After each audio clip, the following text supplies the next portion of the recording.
Hello. We're now moving on to Chapter 3, and within Chapter 3 and Chapter 4, all of the parts have an extra piece of information associated to them, and that is how many years before the opening of the Dark Portal these events are taking place. Now, the opening of the Dark Portal is a very big thing in the Warcraft universe, but strangely enough, it doesn't happen in this book, even though they start referencing it now in every single part. It really just gives you a point of reference, a mental image of how time is passing and where each of these events are taking place. Everything up to this point, Chapter 1, Chapter 2, they happened over the course of millennia, whereas these events start 16,000 years before the opening of the Dark Portal and go from there. Hopefully you're still enjoying, and let's crack on with Chapter 3. Chapter 3, Ancient Kalimdor. The Empire of Zul and the Awakening of the Akir. 16,000 years before the Dark Portal. For generation after generation, life bloomed across the ordered world of Azeroth. Nowhere was this more evident than in the dense woodlands around the Well of Eternity. The fount of Azeroth's arcane lifeblood accelerated the cycles of growth and rebirth. Before long, sentient beings evolved from the land's primitive life forms. Among the first and most prolific were the Trolls, a race of savage hunter-gatherers who flourished in Azeroth's jungles and forests. Though the Trolls were of only average intelligence, they possessed incredible agility and strength. Their unique physiology also allowed them to recover from physical injuries at an astonishing rate, and they could even regenerate lost limbs over time. The early Trolls developed a wide array of superstitious customs. Some practiced cannibalism and devoted themselves to warfare. A rare few sought knowledge through mystic practices and meditation. Still others honed their ties to a dark and powerful form of magic known as voodoo.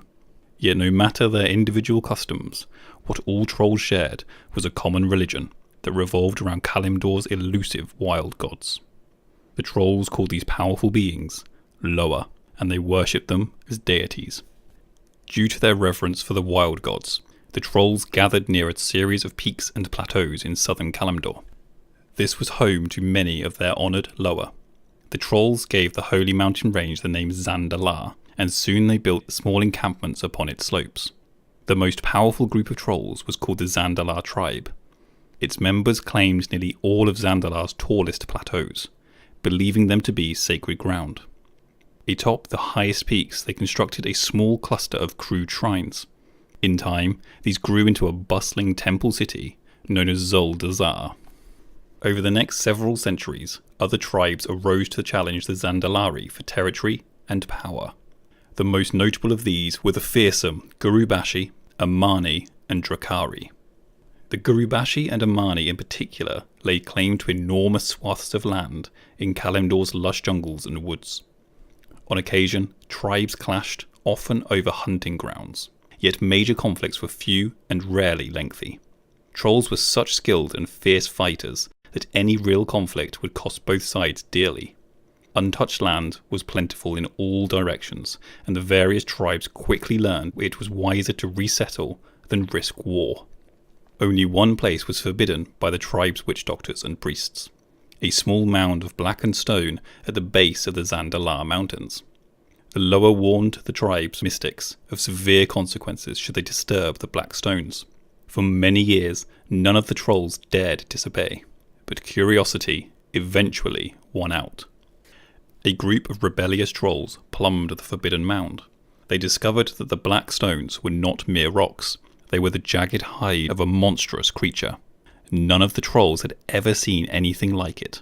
They believed it to be an undiscovered Loa, and a powerful one at that, considering that the other spirits were frightened of it. The Trolls performed vile rituals and living sacrifices to awaken the slumbering monstrosity. Roused by the blood offerings, a gigantic Cathraxi general emerged from its long slumber and ruthlessly slaughtered all those who had revived it. The Trolls were unaware that this was Cathix, the being who had survived the encounter with Keeper Tyr. Gravely wounded, the Cathrax had fled southwest to what would be known as the Zandalar Mountains before collapsing into a deep hibernation. Reeling from its presence, The ancient Loa inhabiting the area had buried Cathix beneath the earth so that no other creature would disturb it. The awoken Cathrax looked upon troll civilization with contempt, for it was but a pale shadow of the Black Empire of eons past. Cathix knew it would delight the old gods to see this pitiful civilization rent to ashes. The Cathrax reached out with its mind and found a race of creatures it could control, the Akir. In the ages after the fall of the Black Empire, these insectoids had remained hidden in small warrens and tunnels beneath the ground. Cathix rallied the Akiri swarms, driving them to make war and establish their dominance over Azeroth once again. As the Cathrax expanded its power and recovered, the insectoids began building a vast subterranean empire known as Akir. Cathix patiently watched and waited as the Akiri ranks swelled in number. When the time was right, the Cathrax led the insectoids from their underground empire, and they swept across the land. The trolls' experience as hunters made them formidable foes, but the Akiri threat was unlike any they had ever faced. Numerous smaller tribes fell before the unrelenting insectoids' legions. As the Akir encroached perilously close to the Zandalar Mountains, the Zandalari moved to act.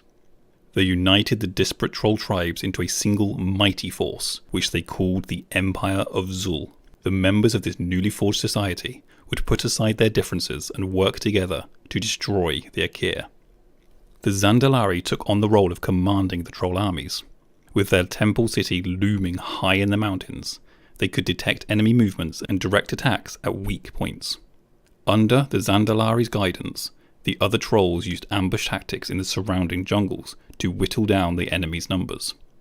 Elsewhere, revered priests summoned the Loa to assail their enemies. These ferocious wild gods joined the troll warriors in battle, ripping through the Akiri ranks and even wounding Cathix. The Akir were forced to retreat before they could mount a proper siege on the sacred mountains. Cathix, gravely wounded by the Loa, fled to the northeast with a contingent of its closest Akiri followers. There, it planned to regain its strength while the insectoids continued their war against the trolls. Though they had driven the Akir away, the Zandalari knew that their enemy still posed a grave threat. The insectoids, if left unchecked, would attack outlying troll territories. At the Zandalari's behest, the other tribes moved out to hunt down the Akir. The trolls quickly learned it was not enough to simply kill the insectoids.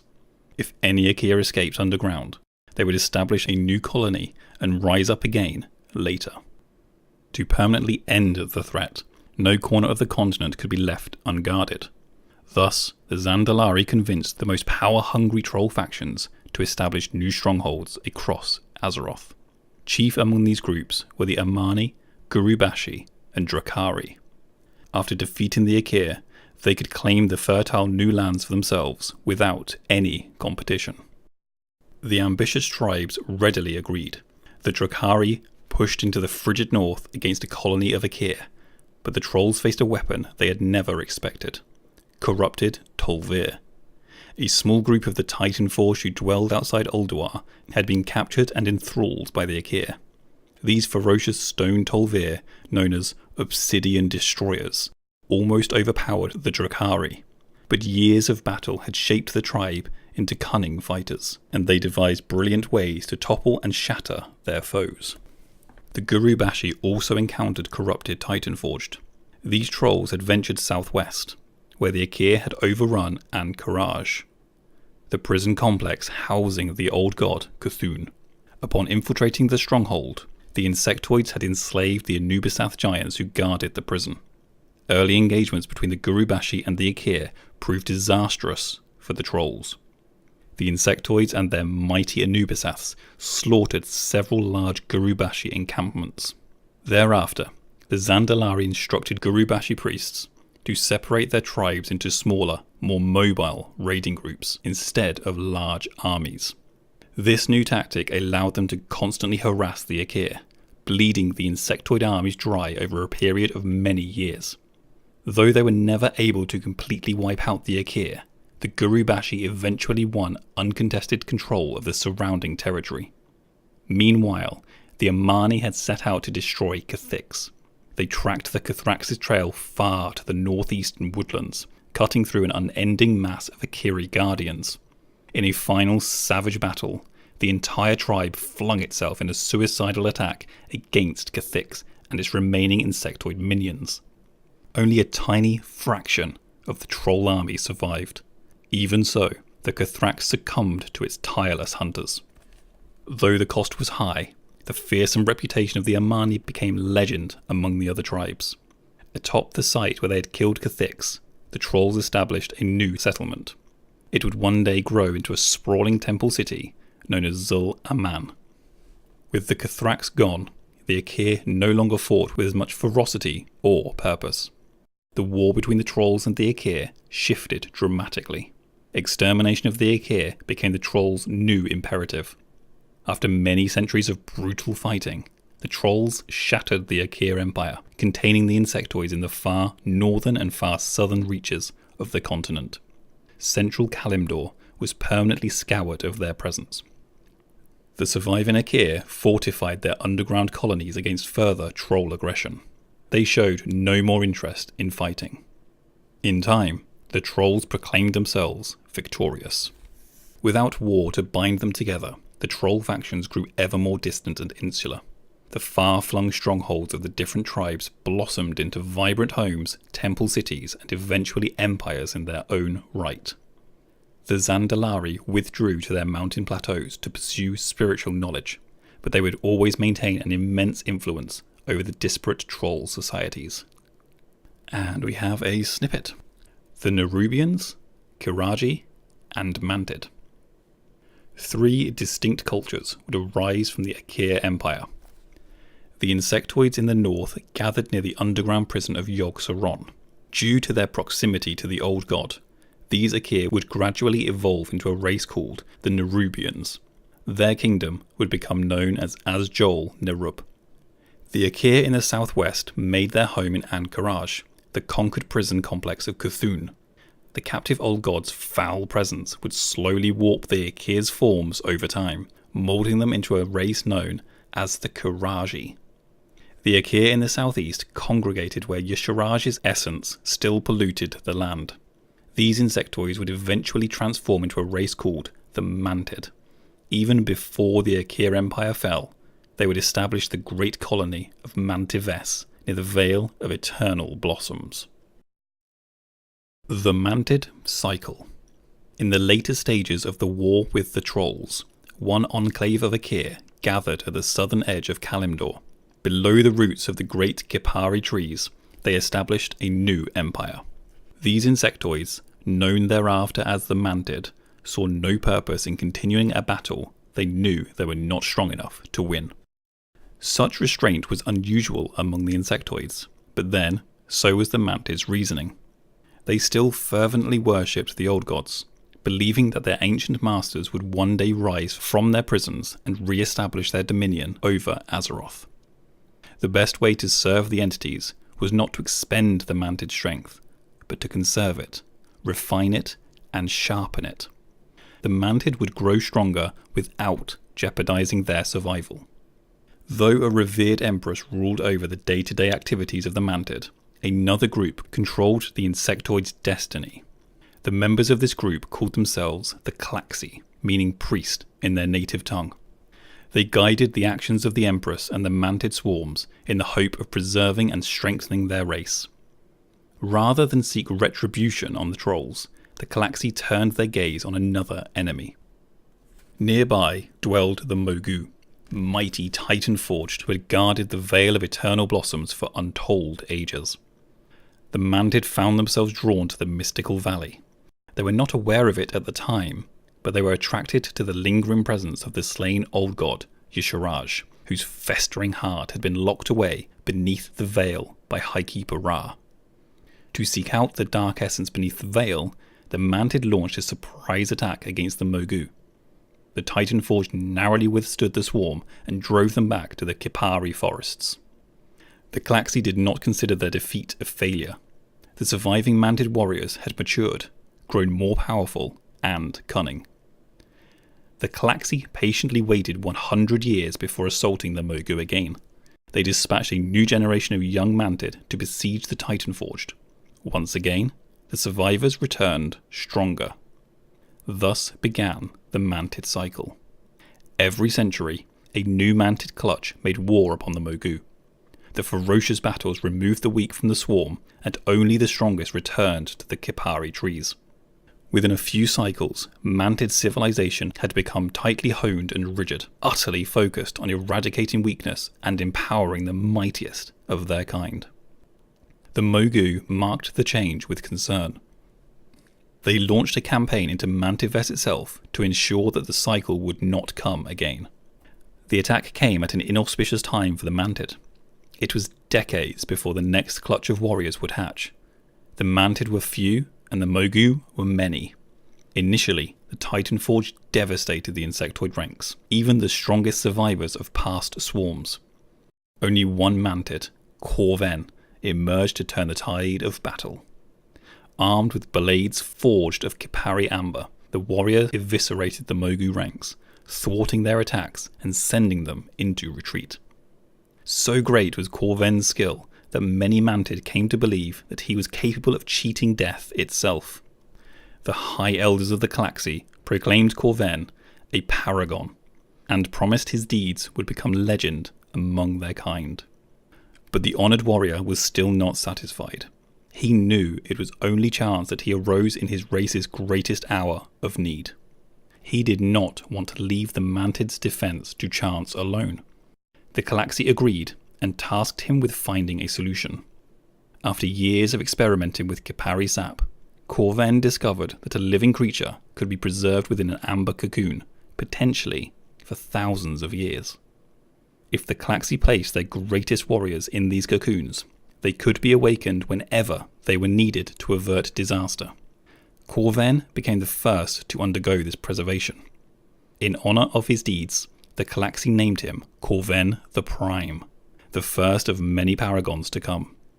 As he lay undisturbed in his amber tomb, the great cycle he had almost single-handedly saved continued on, remaining unbroken for countless generations. The age of 100 kings, 15,000 years before the Dark Portal. Though Highkeeper Ra had not been seen in millennia, his loyal Mogu maintained their vigil over the Veil of Eternal Blossoms, bravely fighting off each successive Mantid swarm. Their faith that the Highkeeper would one day return endured through century after century of hardships. Yet that faith vanished once the curse of flesh manifested within the Mogu ranks. For the first time, the Mogu faced mortality. Fear and uncertainty took root in their hearts. Small disagreements spiraled into conflict, violence and bloodshed. Packs of Mogu banded together. Clans and warlords emerged by the score and engaged in brutal power struggles. Those who triumphed were quickly toppled by rivals. Through it all, their culture and language, even their sense of purpose and identity, began to change.